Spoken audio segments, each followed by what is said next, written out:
Skip, I think LeBron sees a lot of himself in Luka, a guy that can do all things. He can score the basketball. He can assist the basketball. He can rebound the basketball. He's a walking triple-double.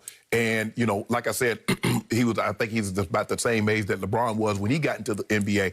And, you know, so LeBron sees a lot of himself in Luka Doncic. Also, Skip, I'm surprised that LeBron was so public about this, especially that Nike was kind of hesitant or resistant to the fact of him starting a Team LeBron line. Now, you know, they got the brand Jordan, which is still under the umbrella of Nike, but I think Nike was like, you know what, we'd rather just, like, cut you a check for $40 million as opposed to having to give you a percentage because, you know, obviously, brand Jordan, you know, he gets a percentage of that. So it was a lot easier. And plus, LeBron sees, Skip, not only is Luka a star in America, the international market. So LeBron's like, okay, young guy, looks like he's going to be on the scene for a minute. He's only getting better. So I can see what LeBron saw. I can see LeBron. But I'm surprised that LeBron said this publicly. I'm surprised that Nike was, well, I guess I shouldn't be surprised because, look, if I can make more money and not cut you in on it, I'll do that also. So, but I'm surprised, Skip, LeBron was, you know, he's on that potion. You know, you telling, you know, you didn't get on that potion, Skip. You tell the truth now, you know. That tequila potion? Yeah, you on that Lobos. That way, you know, little brain. You need your boy, hey, I don't send your boy some care packages. His tongue got a little loose. Yeah. On that podcast, right? I'm surprised. I was surprised he said it. So, I will give you that LeBron sees in Luka gifted passer, just gifted. And a gifted scorer of the basketball. However he can figure it out, he just scores. LeBron can do that too. When he decides to score, he can score in bunches. Right. Yet, I wonder if he looks at him and sees some of the same flaws early on that LeBron had to fight through because I keep telling you, Luka is a poor shooter and a poor free throw shooter for superstar because you've already proclaimed him a superstar. But look at last year. He made 31.6% of his three-point shots. So that's early LeBron-esque. LeBron has gotten better in that category, but early Luka, that ranked 140th of 147 qualified players in three-point shooting. He was 140? Really? Well, Skip, he taking 150 of those step backs. Okay, but that's of 147 players. And then free throw shooting. And he's going to shoot a ton because he can get to the basket. Yeah. But he ranked 85th out of 118 who qualified from the free throw line. Better. Okay, is he going to get better? Yeah. I don't know. I know. Then we get to clutchness, issue I've had with LeBron going back to his first couple of years. But not no more, though. Okay, clutchness for Luka. Man, do you realize last year with a minute or less in the fourth quarter in overtime, this is during the whole regular season, he led the whole league in three-point shooting misses. Threes missed in the last minute of games that were close. He ranked #1 in that category with the most.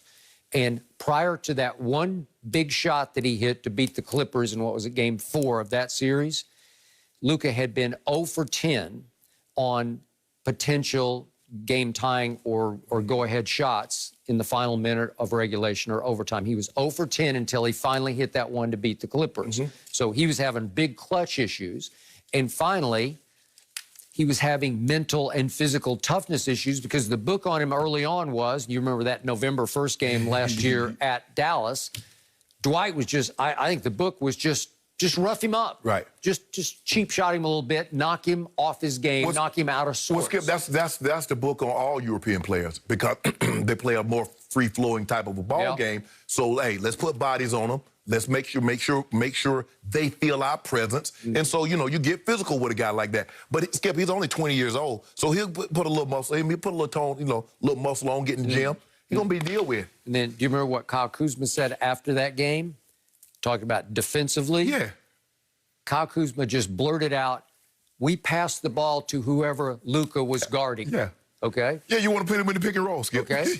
All right. Well, that wasn't a flaw for LeBron because early on he could defend at a high level. Well, Skip, you remember that's what Giannis said about James Harden. Remember in the All-Star game, he said he was picking him. We said, well, I want somebody to play defense. And then they said, well, what would you do? What was your scheme at the end of the ball game? Well, whoever he was guarding, we wanted him to get the ball. And Giannis was wrong about that because James Harden this past year he defended at a high level. His defensive rating was very high. I mean, LeBron said, well, okay, I'll take Beard. You don't want him? Yeah. Because it was like he was picking over all the, like, you don't want James Harden. But, Skip, look. So do you think LeBron sees he has sort of a sympathetic view of Luka? No. Like, I see the flaws, but he can overcome them? Yeah, he's going to be great. I ain't going to say he's going to be GOAT, but, you know, I ain't seen anything like him since Larry. Yeah, well, that's what you said. But I think you were starting to go to, he is Larry Bird. No, I didn't say that. Next. He's got next. Yeah, he got next. He on deck. Next Larry He on Bird, deck. says Shannon Sharp. Skip, Skip, first of all, it's a rarity. Larry Bird wasn't normal. Larry Bird would have been good in any era. Because the way he could shoot the ball, can you imagine the way he could shoot the ball now in the space without the physicality?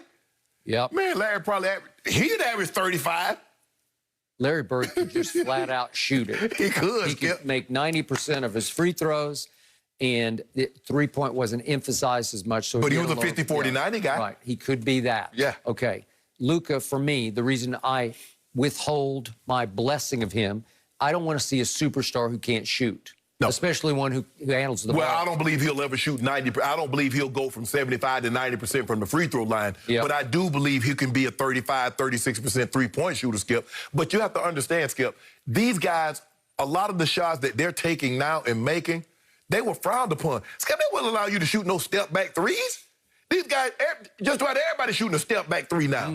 James Harden is perfecting a one-legged three, a running one-legged point shot. Normally, these shots these guys are shooting, Skip, they were shooting at the end of the half or the end of the quarter, not with 15 seconds on the shot clock. Yep.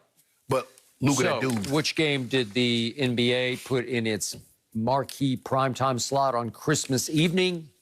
LeBron We versus deserved that game. Luka. So let me ask you a question.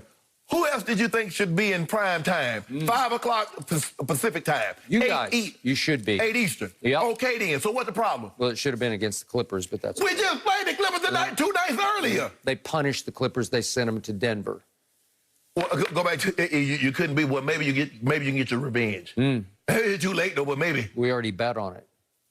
Skip. Revenge.